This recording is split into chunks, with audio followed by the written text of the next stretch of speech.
नमस्कार। कहानियों के इस सफ़र में आप सबका बहुत स्वागत है। आज हम सुनेंगे रविंद्रनाथ टैगोर जी की कहानी पाषाणी। कहानी शुरू करने से पहले मेरा आप सबसे विनम्र निवेदन है, यदि मेरे द्वारा सुनाई गई कहानियाँ आप सबको पसंद आती हैं और आपने चैनल को अब तक सब्सक्राइब नहीं किया तो चैनल को ज़रूर सब्सक्राइब कर लें और अपने मित्रों में भी शेयर करें। तो चलिए शुरू करते हैं। अपूर्व कुमार बीए पास करके ग्रीष्मावकाश में विश्व की महान नगरी कलकत्ता से अपने गांव को लौट रहा था। मार्ग में छोटी सी नदी पड़ती है। वह बहुधा बरसात के अंत में सूख जाया करती है, परंतु अभी तो सावन मास है। नदी अपने यौवन पर है। गांव की हद और बांस की जड़ों का आलिंगन करती हुई तीव्रता से बहती चली आ रही है। लगातार कई दिनों की घनघोर बरसात के बाद आज तनिक मेघ छटे हैं और नभपटल पर सूर्यदेव के दर्शन हो रहे हैं।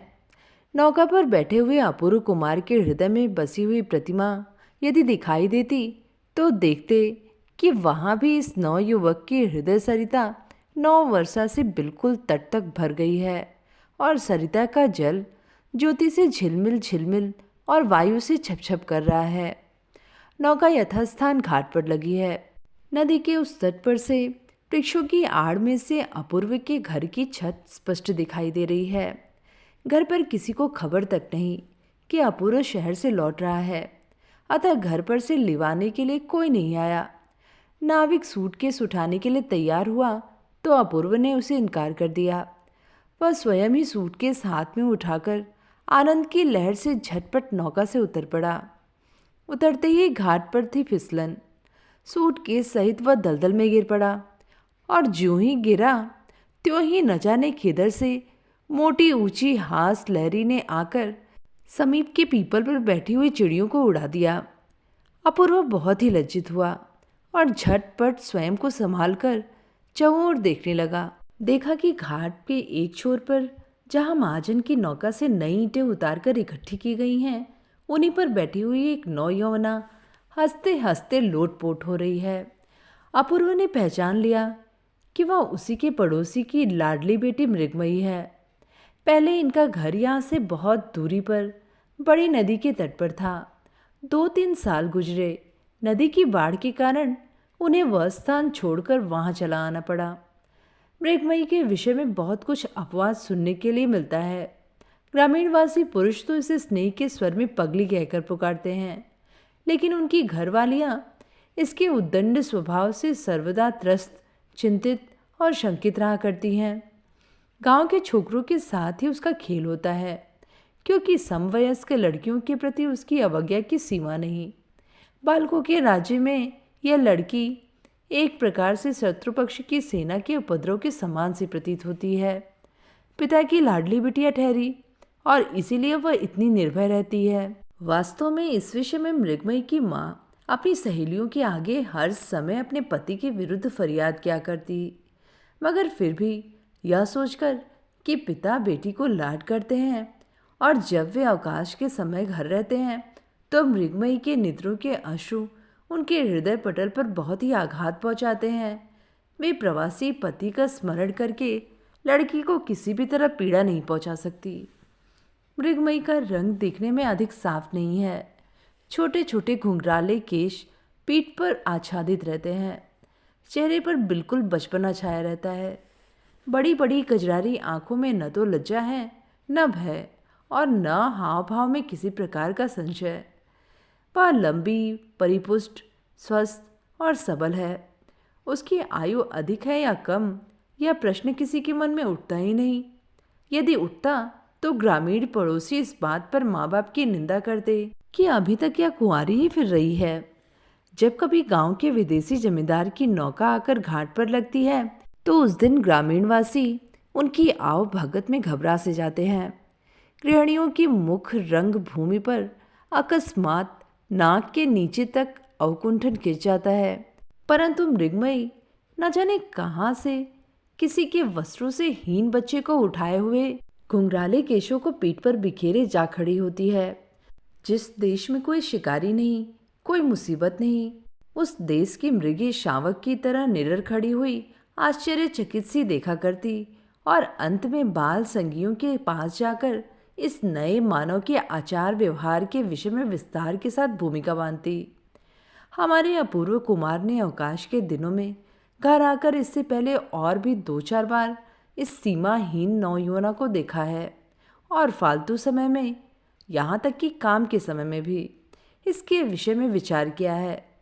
इस धरा पर बहुत से चेहरे देखने में आते हैं, पर कोई कोई चेहरा ऐसा होता है कि ना कुछ कहना ना सुनना, चट से मन के भीतर जाकर ऐसा बस जाता है कि उसे निकालना मुश्किल हो जाता है। केवल सौंदर्य के कारण ही ऐसा होता है, सो बात नहीं, वह तो कुछ और ही है। संभवतः वह है स्वच्छता। अधिकांश चेहरों पर मानव प्रकृति पूरी तौर से अपनी ज्योति से नहीं जगमगा पाती। जिस चेहरे पर हृदय के कोने में छिपा हुआ वह रहस्यमय व्यक्ति बिना रुकावट के बाहर निकलकर दिखाई देता है, वह चेहरा सैकड़ों हजारों में छिपता नहीं, पल भर में हृदय पटल पर अंकित हो जाता है। इस लड़की के चेहरे पर, आंखों पर एक चंचल और उद्दंड नारी प्रकृति सदैव स्वच्छंद और वन के दौड़ते हुए हिरन की तरह दिखाई देती रहती है, भागती फिरती रहती है। और इसीलिए ऐसे सलोने चंचल मुख को एक बार देख लेने पर फिर सहज में वह भुलाए नहीं भूला। पाठकगण को यह बताने की आवश्यकता नहीं कि मृगमयी की कुतूहलता से भरी हास्य ध्वनि चाहे कितनी ही मृदु क्यों न हो, लेकिन अभागे अपूर्व के लिए वह तनिक कुछ दुखदाई ही साबित हुई। मारे लज्जा के उसका चेहरा सुर्ख हो उठा और हाथ का सूटकेस झटपट नाविक के हाथ में सौंपकर वह शीघ्रता से अपने घर की ओर चल दिया।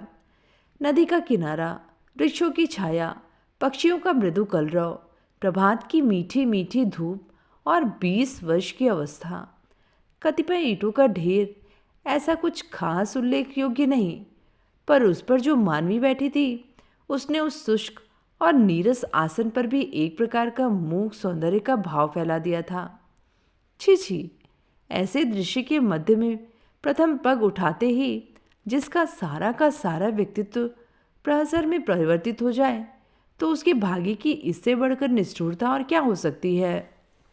ईंटों के ढेर से बहती हुई हंसी की तरंग सुनते सुनते वृक्षों की छाया के नीचे दलदल में सनी निम्न दुकुल सूटकेस लिए हुए श्रीयुत अपूर्व जी किसी तरह अपने घर पहुंचे। अकस्मात ही बेटे के पहुंच जाने से विधवा माँ मारे उल्लास की फूली न समाई। उसी समय खोया, दही, दूध और बढ़िया मछली की तलाश में दूर पास सब स्थानों पर आदमी दौड़ाए गए और पास पड़ोस में भी एक प्रकार की हलचल सी पैदा हो गई। भोजन की समाप्ति पर माँ ने बेटे के आगे ब्याह का प्रस्ताव छेड़ा। अपूर्व इसके लिए तैयार था ही, कारण यह प्रस्ताव बहुत पहले से ही पेश था। केवल अपूर्व तनिक कुछ नई रोशनी के चक्कर में आकर हट कर बैठा था कि बीए पास किए बिना विवाह हरगिज नहीं कर सकता इत्यादि। अब तक उसकी माँ उसके पास होने की ही राह देख रही थी, सो अब किसी प्रकार की आपत्ति उठाने के मायने हैं कि झूठी बहानेबाजी। अपूर्व ने कहा, पहले लड़की तो देखो, फिर देखा जाएगा। माँ ने उत्तर दिया, लड़की वड़की सब देखी जा चुकी है, उसके लिए तुझे फिक्र करने की ज़रूरत नहीं। किंतु अपूर्व उसके लिए स्वयं ही फिक्र करने के लिए उद्यत हो गया। बोला, लड़की बिना देखे मैं विवाह नहीं कर सकता। माँ सोच में पड़ गई। ऐसी अनोखी बात तो आज तक नहीं सुनी थी। फिर भी वह राजी हो गई। रात को अपूर्व दीपक बुझाकर बिस्तर पर जा बैठा। पड़ते ही बरसात यामिनी की सारी स्वर लहरी और पूर्व निस्तब्धता के उस पार से उसकी सेज पर एक उच्छ्वासित उच्च मृदु कंठ की हास्यध्वनि आकर उसके कानों में झंकरित होने लगी। उसका अशांत मन स्वयं को बार बार निरंतर यह कह कर व्यथित करने लगा कि सवेरे वह जो पैर फिसलकर गिर पड़ा था उसका किसी न किसी युक्ति से सुधार कर लेना चाहिए। उस नौयवना को यह मालूम ही नहीं कि मैं अपूर्व कुमार हूँ। अचानक फिसलन पर पाँव पड़ जाने से दलदल में गिर जाने पर भी मैं कोई उपेक्षणी या गांव का वासी नहीं। अगले दिन अपूर्व को लड़की देखने जाना था। अधिक दूर नहीं, पड़ोस में ही लड़की वालों का घर है। तनिक कुछ कोशिश करने के बाद ही कपड़े बदन पर डाले। निम्न दुकुल धोती और दुपट्टा जोड़कर रेशमी अचकन सिर पर अमेरी रंग की गोल पगड़ी और पैरों में बढ़िया चमकते हुए जूते पहनकर रेशमी कपड़े की बढ़िया छतरी हाथ में लटकाए वह सवेरे ही चल दिया। भाभी ससुराल में घुसते ही वहां कोलाहल सा मच गया। अंत में यथा समय कंपित हृदय को झाड़ पोंछ कर, रंग वंग कर, जोड़े में गोटे आदि लगाकर, एक पतली रंगीन साड़ी में लपेटकर उसे भावी पति के सामने लाया गया। आगंतुका एक कोने में लगभग घुटनों तक माथा झुकाए चुपचाप जड़ वस्तु सी बैठी रही और उसके पीछे धैर्य बधाए रखने के लिए खड़ी एक अधेड़ अवस्था की दासी। उसका एक भाई, जो कि अभी बच्चा ही था, अपने परिवार में अनधिकार प्रवेश करने वाले इस नए व्यक्ति की पगड़ी, घड़ी की चैन और उठती हुई मूछों की ओर बड़े ध्यान से टकटकी लगाए देखने लगा। अपूर्व ने कुछ देर मूछों पर हाथ फेरने के बाद अंत में गंभीरता के साथ पूछा, तुम क्या पढ़ती हो? आभूषणों की भार से दबी हुई लज्जा की गठरी में से उसे अपने प्रश्न का कोई भी उत्तर नहीं मिला। 2-4 बार पूछे जाने और अधेड़ दासी द्वारा पीठ पर बारंबार धैर्य की थपकियां पड़ने के बाद लड़की ने बहुत ही धीमे स्वर में शीघ्रता के साथ एक ही सांस में कहकर छुट्टी पाली। कन्या बोधनी दूसरा भाग, व्याकरण सार, भूगोल, अंकगणित और भारत का इतिहास। इतने में बाहर किसी की तेज चलने की धमधम की आवाज़ सुनाई दी और दूसरे ही क्षण दौड़ती हाफती और पीठ पर केशों को हिलाती हुई मृगमयी वहां पर आधम की। उसने अपूर्व की ओर आंख उठाकर देखा तक नहीं, सीधे उस भावी वधू के भाई राखाल के पास पहुंची और उसके कोमल हाथ को पकड़कर खींचना शुरू कर दिया। राखाल उस समय भावी वधू को देखने में लीन था। वहां से वह किसी भी तरह टस से मस नहीं हुआ। दासी अपने संयत कंठ की मृदुता की भरसक रक्षा करती हुई यथा साध्य तीव्रता के साथ मृगमयी को धिक्कारने लगी। अपूर्व अपनी सारी की सारी मौनता और यश को एकत्रित करके पगड़ी बंधे माथे को ऊंचा करके बैठा रहा और उदर के पास लटकती हुई घड़ी की चैन को हिलाने लगा। अंत में मृगमयी ने जब देखा कि उसका साथी किसी भी तरह विचलित नहीं हो रहा, तब उसने उसकी कमर पर जोर का मुक्का मार दिया और लगे हाथों भावी वधू के माथे का अकुंठन उघाड़कर वह आंधी के वेग के समान जिस प्रकार आई थी उसी प्रकार भाग गई। दासी मन मार कर रह गई और भीतर ही भीतर घुमड़कर गरजने लगी। राखाल अचानक अवगुंठन के हट जाने से एकाएक खिलखिला पड़ा। इस खुशी में कमर पर पड़े मुक्के की चोट को भी उसने महसूस नहीं किया, कारण ऐसा लेन देन अक्सर हुआ ही करता था। इससे किसी प्रकार की आज नवीनता नहीं थी। इसके लिए एक दृष्टांत ही बहुत है। एक दिन की बात है, मृगमयी के केश तब पीठ तक बढ़े थे। राखाल ने अचानक पीछे से आकर कैंची से उसके बाल काट दिए। इस पर मृगमयी को बहुत क्रोध आया और उसने चट से राखाल के हाथ से कैंची छीनकर अपने शेष केस बड़ी निर्दयता से कतर कतर कर उसके मुंह पर दे मारे। मृगमयी के घुंघराले केशों के गुच्छे डाले से गिरे हुए काले अंगूरों के गुच्छों की तरह धरा पर गिर पड़े। इन दोनों में शुरू से ही इस प्रकार की प्रणाली प्रचलित थी। इसके बाद वह शांत सभा अधिक देर तक न चल सकी। गठरी से बनी भावी वधू अपने को बड़ी कठिनता से लंबी बनाकर दासी के साथ घर के भीतर चली गई। अपूर्व अपनी मूछों पर हाथ फेरता हुआ उठ खड़ा हुआ। बाहर जाकर देखा कि उसका बढ़िया नया जूता वहां से गायब है।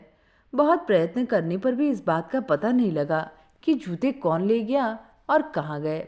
घर वाले सभी बड़े परेशान से हुए और अपराधी के नाम पर अपशब्दों की बौछार होने लगी।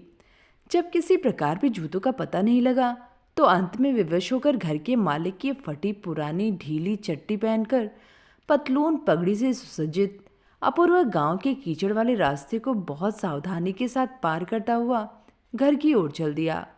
तालाब के किनारे सुनसान पथ पर पहुंचते ही सहसा फिर उसे वही जोर का परिहासात्मक स्वर सुनाई दिया, मानो वृक्ष और पल्लों की ओट में से कौतुक प्रिया वन देवी ही अपूर्व की उस पुरानी चट्टियों को देखकर एकाएक हंस पड़ी हों। अपूर्व कुछ लज्जित सा होकर ठिठक गया और इधर उधर दृष्टि फेंक कर देखने लगा।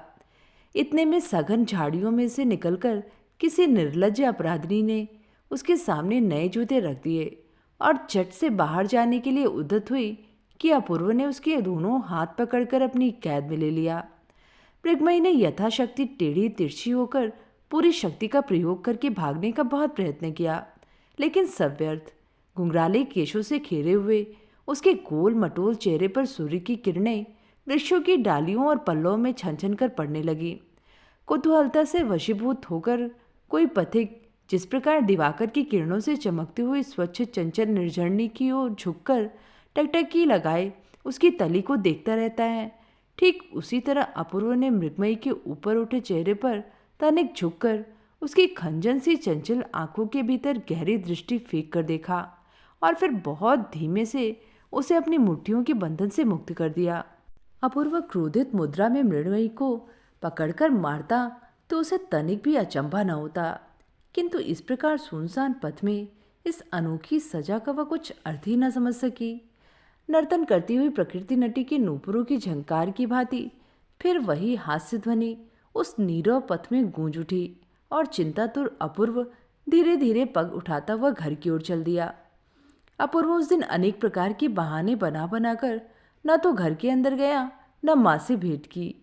किसी के यहाँ भोज का निमंत्रण था, वहीं खा आया।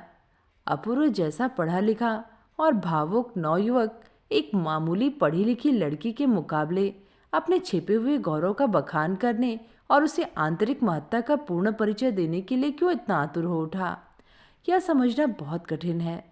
एक निरी गांव की चंचल बाला ने उसे मामूली नवयुवक समझ ही लिया तो क्या हो गया, और उसने पल भर के लिए अपूर्व का परिहास करके और फिर उसके अस्तित्व को किसी ताक पर रखकर राखाल नाम के अबोध बच्चे के साथ खेलने के लिए इच्छा प्रकट की, तो उसमें अपूर्व की बिगड़ ही क्या गई। इन बच्चों के सामने उसे प्रमाणित करने की आवश्यकता ही क्या है कि वह विश्वदीप मासिक पत्र में पुस्तकों की समालोचना लिखा करता है और उसने सूटकेस में एसेंस, जूते, रूबिनी के कैम्फर, पत्र लिखने की रंगीन कागज और हारमोनियम शिक्षा पुस्तक के साथ एक पूरी लिखी हुई प्रेस कॉपी यामिनी के गर्भ में भावी उषा की तरह प्रज्वलित होने की राह देख रही है। पर मन को समझाना कठिन है। कम से कम इस देहाती चंचल लड़की के सामने श्री अपूर्व कुमार बीए हार मानने के लिए किसी भी प्रकार तैयार नहीं। संध्या को अपूर्व जब घर के भीतर पहुंचा तो उसकी माँ ने पूछा, क्यों रे, लड़की देख आया? कैसी है, पसंद है ना? अपूर्व ने कुछ लजाते हुए उत्तर दिया, हाँ देख तो आया माँ, उनमें से मुझे एक ही लड़की पसंद है। माँ ने तनिक कुछ आश्चर्यचकित स्वर में पूछा, तूने कितनी लड़कियां देखी हैं वहाँ? अंत में 2-4 प्रश्नोत्तर के बाद माँ को मालूम हुआ कि उसके लड़के ने पड़ोसिन शारदा की लड़की मृगमयी पसंद की है। इतना पढ़ लिख कर भी यह पसंद। परिणाम यह निकला कि कमबख्त अड़ियल टट्टू की तरह गर्दन टेढ़ी करके कुछ पीछे को उठकर कह बैठी, मैं ब्याह नहीं करूँगी, जाओ। इस पर भी उसे ब्याह करना ही पड़ा। उसके बाद अध्ययन शुरू हुआ। अपूर्व की माँ के घर जाकर एक ही रात में मृगमयी की अपनी सारी दुनिया ने बेड़ियां पहन ली। सास ने वधू का सुधार करना आरंभ कर दिया।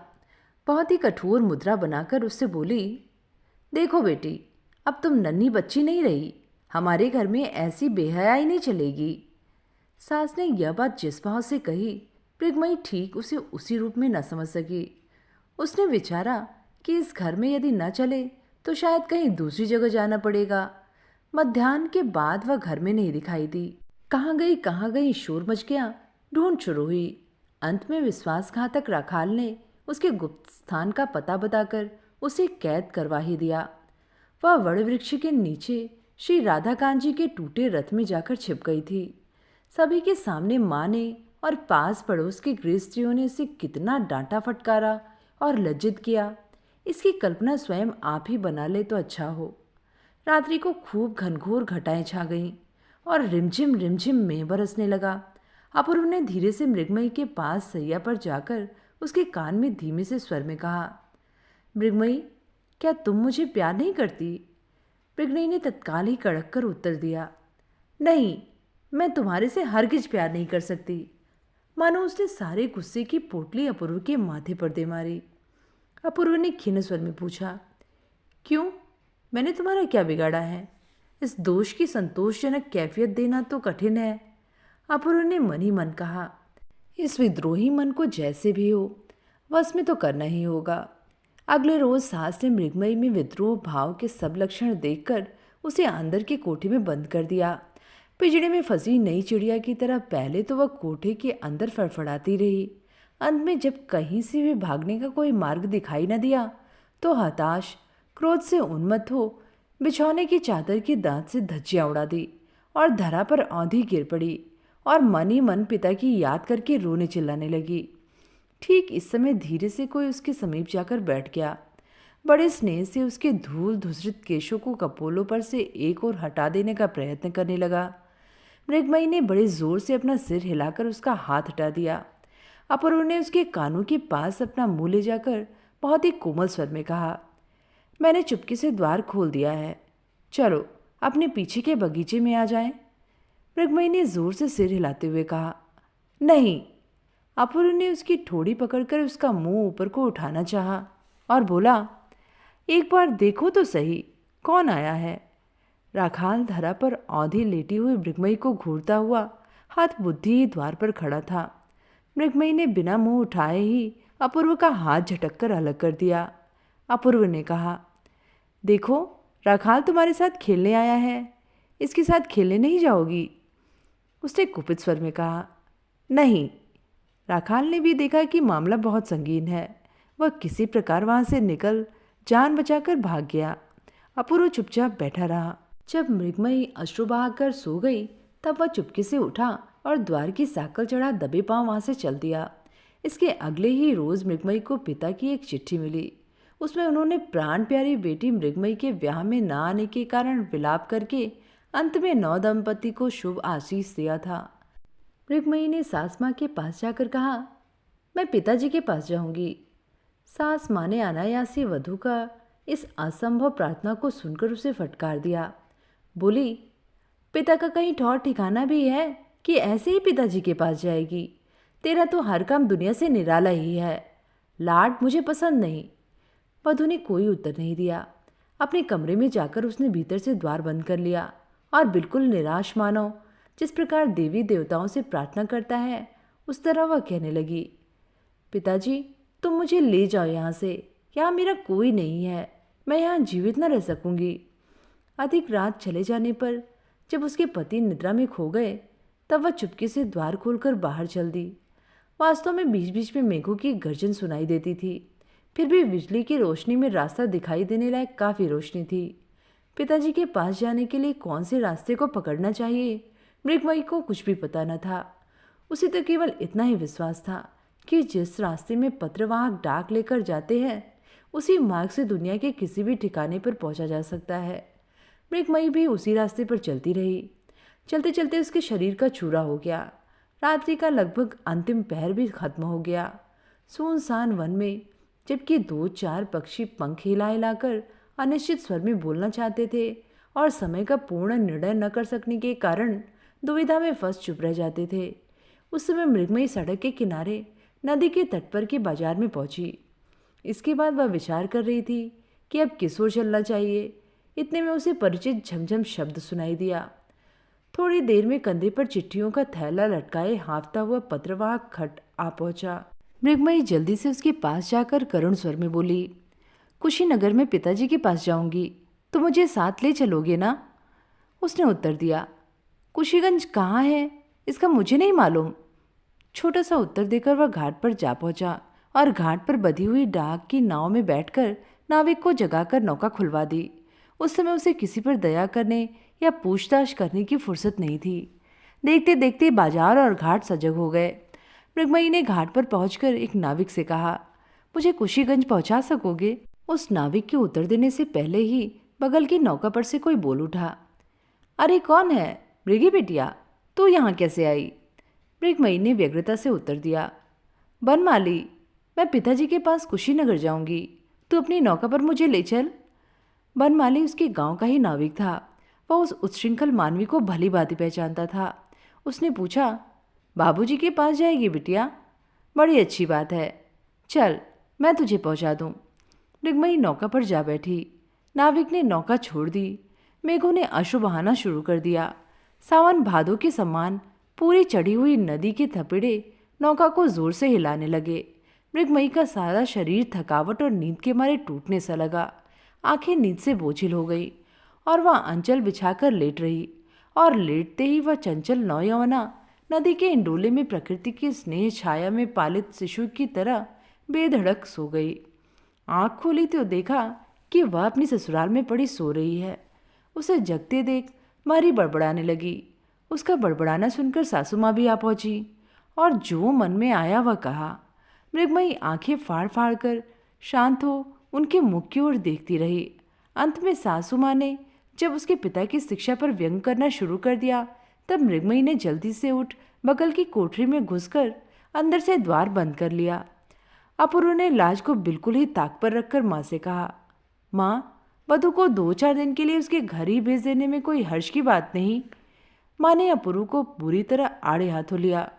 बोली, नपूते, दुनिया में इतनी लड़कियां होते हुए भी न जाने कहाँ से छांट छांट के ऐसी हड़चाल को मेरी छाती पर डाल दिया। इस प्रकार के कटु शब्द अपूर्व को निर्दोष होते हुए भी सुनने पड़े। उस रोज सारे दिन घर के बाहर बूंदाबांदी और अंदर अश्रु की वर्षा होती रही। अगले रोज अर्धरात्रि को अपूर्व ने मृगमयी को धीरे से जाकर पूछा, मृगमयी, क्या तुम अपने पिताजी के पास जाना चाहती हो? मृगमयी ने चौंक कर जल्दी से अपूर्व का हाथ पकड़कर कृतज्ञ कंठ से उत्तर दिया, हाँ। तब अपूर्व ने चुपके से कहा, तो चलो हम दोनों चोरी चोरी भाग चलें। मैंने घाट पर नौका प्रबंध कर रखा है। मृगमयी ने इस बार कृतज्ञ दृष्टि से अपूर्व की ओर देखा और उसके बाद तत्काल ही उठ कपड़े बदल चलने के लिए उद्यत हो गई। अपूर्व ने माँ को किसी प्रकार की फिक्र न हो इसलिए एक पत्र लिखकर रख दिया और रात्रि के नीरव पहर में घर से निकल पड़े। मृगमयी ने उस नीरव और शांत अंधेरी में पहली ही बार अपने मन से पूर्ण अवस्था एवं विश्वास के साथ पति का हाथ पकड़ा। उसके अपने हृदय का उद्वेग उस स्पर्श मात्र से अपूर्व की नसों में भी संचारित होने लगा। नौका उसी रात्रि के नीरव पहर में वहां से चल दी। अकस्मात खुशी के होते हुए भी मृगमयी को बहुत जल्दी ही नींद ने दबा दिया। अगले रोज आनंद ही आनंद था। दोनों ओर कितने ही बाजार, खेत और जंगल दिखाई दे रहे थे। इधर उधर कितनी ही नौकाएं आ जा रही थीं। मृगमयी उन्हें देखकर पूछने लगी, उस नौका पर क्या है? ये लोग कहाँ से आ रहे हैं? इस स्थान को क्या कहते हैं? ये सवाल ऐसे पेचीदा थे जो अपूर्व ने कभी कॉलेज की किताबों में नहीं पढ़े थे और उसके कलकत्ता जैसी महानगरी के तजुर्बे के बाहर थे। फिर भी उसके मन को संतुष्ट करने के लिए जो भी उत्तर दिए थे वे सब मृगमयी को बहुत अच्छे लगे। दूसरी संध्या को नौका कुशीगंज के पास पहुंच गई। पास में ही टीन के एक छोटे से झोपड़े में मैली सी धोती बांधे, कांच की भद्दी लालटेन जला, छोटे से डेस्क पर एक चमड़े की जिल्द वाला बड़ा सा रजिस्टर रखकर नंगे बदन स्टूल पर बैठे ईशान चंद कुछ लिख पढ़ रहे थे। इसी समय इस नौ दंपत्ति ने झोपड़े में प्रवेश किया। मृगमयी ने पुकारा, पिताजी। उस झोपड़े में आज तक ऐसी मृदु ध्वनि इस प्रकार से पहले और कभी नहीं सुनाई दी थी। ईशान के नेत्रों ने टप टप आंसू गिराने शुरू किए। उस समय वे निश्चय न कर सके कि उन्हें क्या करना चाहिए। उनकी बिटिया और दामाद मानो साम्राज्य के युवराज और युवराज्ञी हैं। यहाँ पटसन के ढेर के बीच में उनके बैठने लायक स्थान कैसे बनाया जा सकता है? इसी के निर्णय हेतु उनकी भटकती हुई बुद्धि और भी भटक गई। और खाने पीने का प्रबंध, यह भी दूसरी चिंता की बात थी। निर्धन बाबू अपने हाथ से दाल भात पकाकर किसी प्रकार पेट भर लेता है, पर आज इस खुशी के अवसर पर क्या खिलाए और क्या करे? मृगमयी पिता को असमंजस में देखकर फौरन बोली, पिताजी, आज हम सब मिलकर रसोई तैयार करेंगे। अपूर्व ने इस नवीन प्रस्ताव पर उत्साह प्रकट किया। उस छोटी सी झोपड़ी में स्थान की कमी, आदमी की कमी और अन्न की बहुत कमी थी, लेकिन छोटे से छिद्र में से जिस प्रकार फब्बारा चौगने वेग से छूटता है, उसी प्रकार निर्धनता के सूक्ष्म सुराग से खुशी का फब्बारा तीव्रता से छूटने लगा। इसी प्रकार 3 दिन बीत गए। दोनों समय नियमित रूप से स्टीमर आता, यात्रियों का आना जाना और शोरगुल सुनाई देता था, लेकिन संध्या के समय नदी का तट बिल्कुल सुनसान हो जाता। तब अपूर्व एक अनोखी स्वतंत्रता का अनुभव किया करता था। तीनों मिलकर कहीं कहीं रसोई तैयार किया करते थे। उसके बाद नई नई चूड़ियों से भरे हाथों से उसका परोसा जाना, ससुर और जमाता का सम्मिलित रूप से भोजन करना और नई गृहिणी के भोजन की त्रुटियों पर परिहास किया जाना, इस पर मृगमयी का अभिमान करना, इन सब बातों से सबका मन पुलकित होता था। अंत में अपूर्व ने कहा कि अब अधिक दिन ठहरना उचित नहीं। मृगमयी ने कुछ और दिन ठहरने की प्रार्थना की, लेकिन ईशान बाबू ने कहा, नहीं, अब नहीं। विदा बेला पर बिटिया को छाती से लगा। अश्रुमिश्रित स्वर में ईशान बाबू ने कहा, बिटिया, तो अपनी ससुराल में ज्योति जगाना, लक्ष्मी बनकर रहना, जिससे मेरे में कोई दोष न निकाल सके। मृगमयी अश्रु बहाती हुई अपने पति के साथ विदा हो गई और ईशान बाबू अपनी उसी झोपड़ी में लौटकर उसी पुराने नियम के अनुसार माल तोलकर दिन पर दिन और मास पर मास बिताने लगे। दोनों अपराधियों की युगल जोड़ी अब घर पहुंची तो माँ गंभीर बनी रही, किसी से कुछ बात नहीं की। माँ की ओर से किसी के व्यवहार में कोई दोष ही प्रदर्शित नहीं किया गया कि जिसकी सफाई के लिए दोनों में से कोई कुछ प्रयत्न करता। इस शांत अभियोग ने, इस मूक अभियान ने पर्वत की तरह सारी घर गृहस्थी को अटल होकर दबा रखा। जब वह सहन शक्ति से बाहर की बात हो गई तो अपूर्व ने कहा, माँ, कॉलेज खुल गया है, अब मुझे कानून पढ़ने जाना है। माँ ने कुछ उदासीनता प्रकट करते हुए कहा, बहू का क्या करोगे? अपूर्व ने कहा, यहीं रहेगी। माँ ने उत्तर दिया, ना बेटा, यहाँ पर उसकी ज़रूरत नहीं, उसे तुम अपने साथ ही लेते जाओ।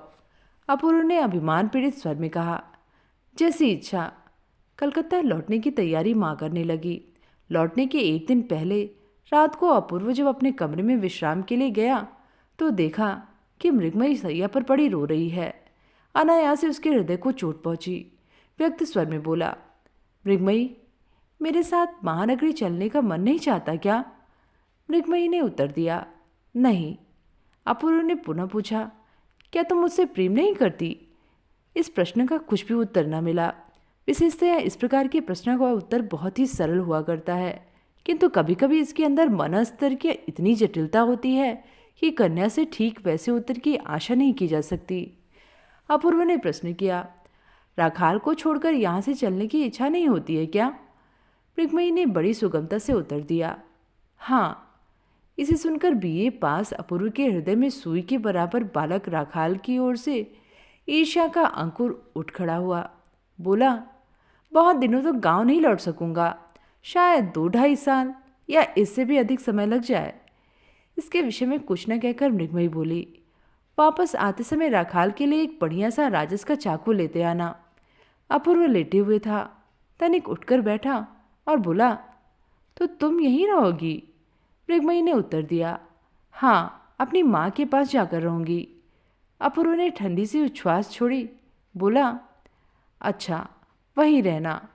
अब जब तक बुलाने की चिट्ठी नहीं लिखोगी मैं नहीं आऊँगा। अब तो खुश हो ना? मृगमयी ने इस प्रश्न का उत्तर देना व्यर्थ समझा और सोने लगी, किंतु अपूर्व को नींद नहीं आई। रात्रि के अंतिम पहर में सहसा चंद्रमा दिखाई दिया और उसकी चांदनी बिस्तर पर आकर फैल गई। अपूर्व ने उस रोशनी में मृगमयी के चेहरे की ओर देखा। देखते देखते उसे महसूस हुआ कि रूप कथा की शहजादी को किसी ने चांदी की छड़ी छुआकर अचेत कर दिया हो। एक बार फिर सोने की छड़ी छुआते ही सोती हुई आत्मा को जगाकर उससे बदली की जा सकती है। चांदी की छड़ी परिहास है और सोने की छड़ी कुंदन। भोर से पहले ही अपूर्व ने मृगमयी को जगा दिया। बोला, मृगमयी, मेरे चलने का समय आ गया है, चलो मैं तुम्हारी माँ के पास छोड़ाऊँ। मृगमयी बिस्तर से उठकर चलने के लिए तैयार हो गई। अपूर्व ने उसके दोनों हाथों को हाथों में लेकर कहा, अब एक विनती और है। मैंने कितने ही अवसरों पर तुम्हारी सहायता की है, आज परदेश जाते समय तुम मुझे इसका इनाम दे सकोगी? मृगमयी ने आश्चर्य के साथ पूछा, क्या?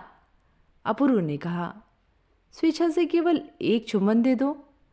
अपूर्व की इस अनोखी विनती और शांत चेहरे को देखकर मृगमयी हंसने लग गई और फिर बड़ी कठिनाई से हंसी को रोककर वह चुम्बन देने के लिए आगे बढ़ी।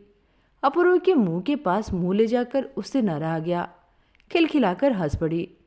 इस प्रकार 2 बार किया और अंत में शांत होकर आंचल से मुंह ढककर हंसने लगी। जब कुछ न बन पड़ा तब अपूर्व ने डांटने के बहाने उसके कान खींच लिए।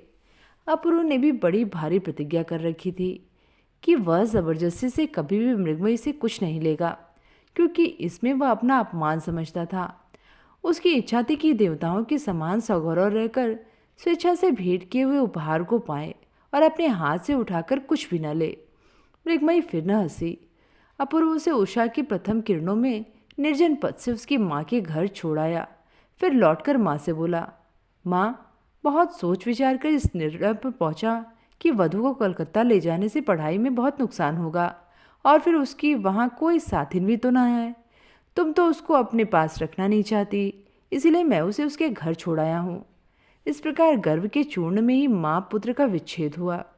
माँ के घर पहुंचकर मृगमयी को पता चला कि अब यहाँ उसका किसी प्रकार मन नहीं लगता। उस घर में जाने कौन सा परिवर्तन आ गया है कि समय काटे नहीं कटता। क्या करे, कहाँ जाए, किससे मिले, उसके कुछ भी समझ में नहीं आया। थोड़े ही दिनों में मृगमयी को कुछ ऐसा लगने लगा कि घर पर और गांव भर में कोई आदमी ही नहीं है। अब कलकत्ता जाने को उसका मन इतना आतुर क्यों है? पहले ऐसा क्यों नहीं था? यह उलझन उसकी समझ में नहीं आई। उसने वृक्ष के शुष्क पत्ते के समान ही डंठल से गिरे हुए उस अतीत जीवन को आज अपनी इच्छा से अनायास ही दूर फेंक दिया। प्राचीन कथाओं से सुना जाता है कि पहले निपुण अस्त्रकार ऐसी बारीक खड्ग बना सकते थे कि जिससे आदमी को काटकर दो टुकड़े कर देने पर भी उसे मालूम नहीं होता, और जब उसे हिलाया जाता था तो उसके दो टुकड़े हो जाते थे। विधाता की खड्ग ऐसे ही सूक्ष्म है कि कब उन्होंने मृगमयी के बचपन और जवानी के बीच वार किया वह जान ही न सकी। आज न जाने कैसे तनिक हिल जाने से उसका बचपना जवानी से अलग जा गिरा और तब वह आश्चर्यचकित होकर देखती ही रह गई। मायके में उसकी वह चिरपरिचित कोठरी उसे अपनी नहीं मालूम पड़ी। जो मृगमयी वहाँ काम करती थी अब मालूम हुआ कि यहाँ रही ही नहीं। अब उसके हृदय की सारी स्मृति एक दूसरे ही घर में, दूसरे ही कमरे में, दूसरी ही सैया के आसपास गूंजती हुई उठने लगी। मृगमयी अब बाहर नहीं दिखाई पड़ती। उसकी हास्य ध्वनि अंदर ही घुटकर रह जाती। उसका बचपन का साथी राखाल तो उसे देखकर त्रस्त हो भाग जाता। खेल कूद की बात तो अब उसके मन में ही नहीं आती। मृगमयी ने अपनी माँ से कहा, माँ, मुझे सास माँ के घर ले चल। उधर कलकत्ते जाते समय बेटे की उदासीनता को याद करके माँ का हृदय विदीर्ण हो रहा था।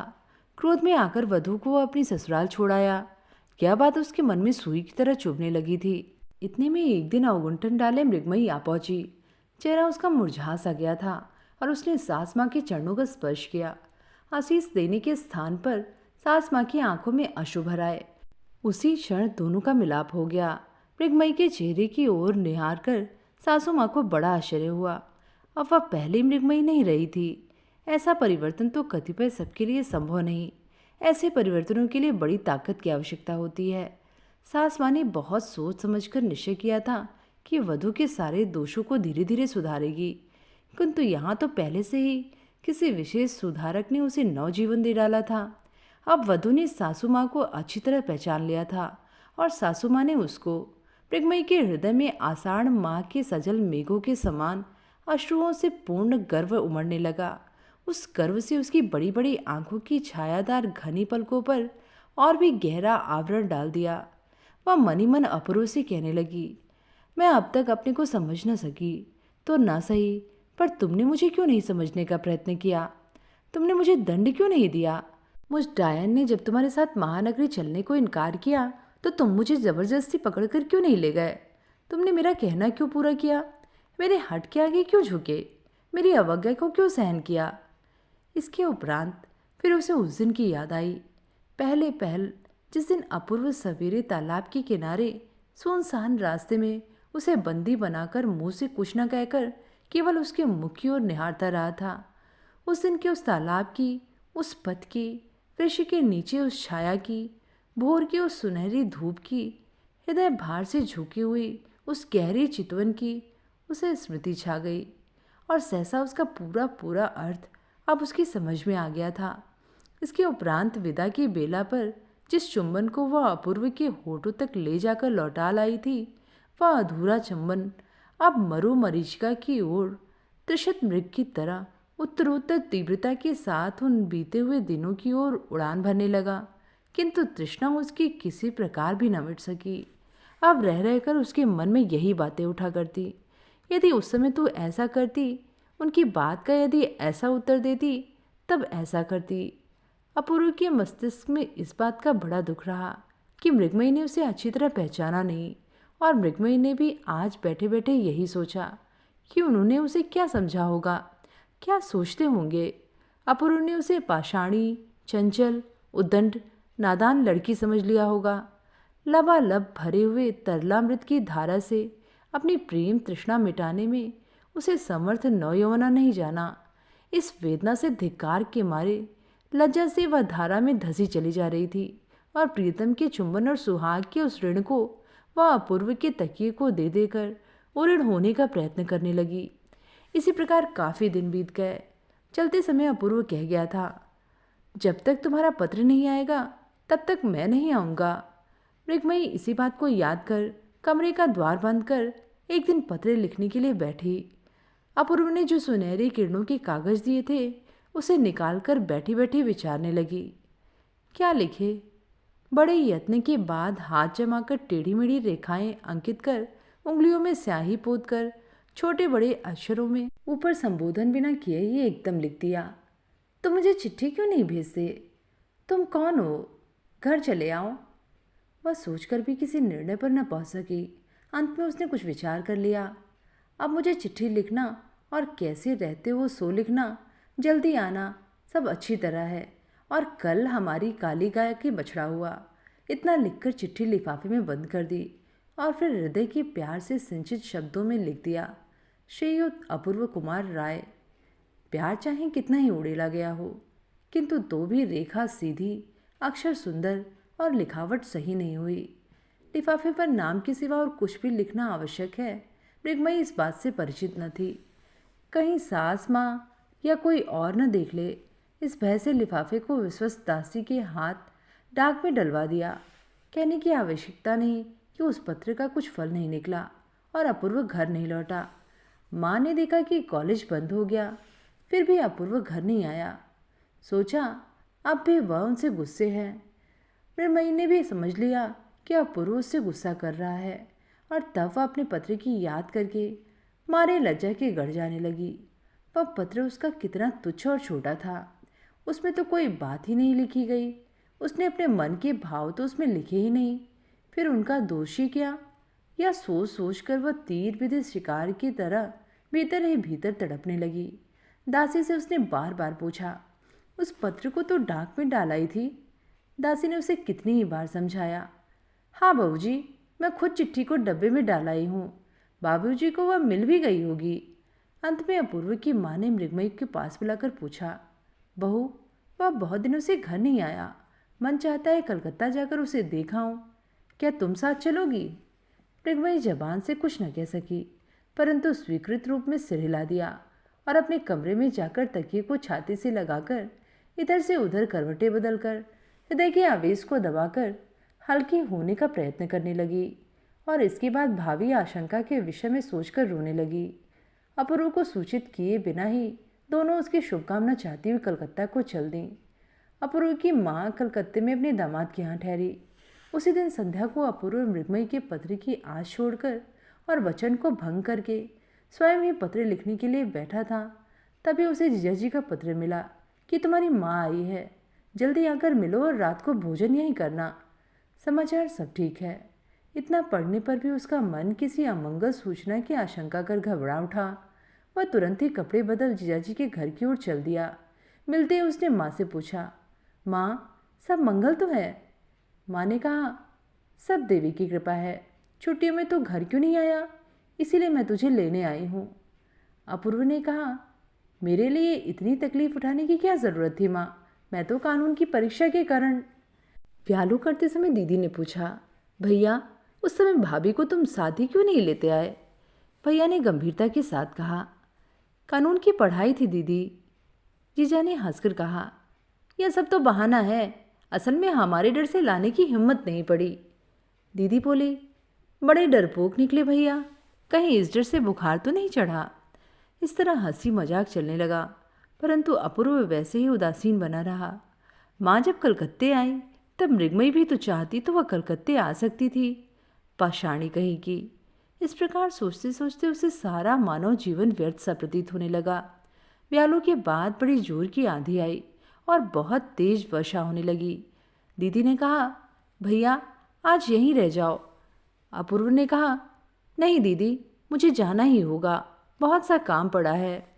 जीजा ने कहा, ऐसी रात में तुम्हें क्या काम है? एक रात को ठहर ही जाओगे तो कौन सा काम बिगड़ जाएगा? बहुत कहने सुनने के उपरांत अनिच्छा से अपूर्व को उस रात दीदी के पास ठहरना पड़ा। राजी हो जाने पर दीदी ने कहा, तुम बहुत थके हो भैया, अब चलकर आराम कर लो। अपूर्व की यही इच्छा थी कि सैया पर अंधेरे में अकेले जाकर सो रहे तो उसकी जान बचे। बातें करना भी उसे बुरा लगता था। सोने के लिए जिस कमरे के द्वार तक उसे पहुंचाया गया, वहां जाकर देखा कि भीतर अंधकार छाया था। दीदी ने कहा, डरो मत भैया, हवा से बत्ती बुझ गई है, दूसरी बत्ती लिए जाती हूँ। अपूर्व ने कहा, नहीं दीदी, अब उसकी आवश्यकता नहीं, मुझे अंधेरे में ही सोने की आदत है। दीदी के चले जाने पर अपूर्व अंधकार से भरे कमरे में सावधानी के साथ सैया की ओर बढ़ा।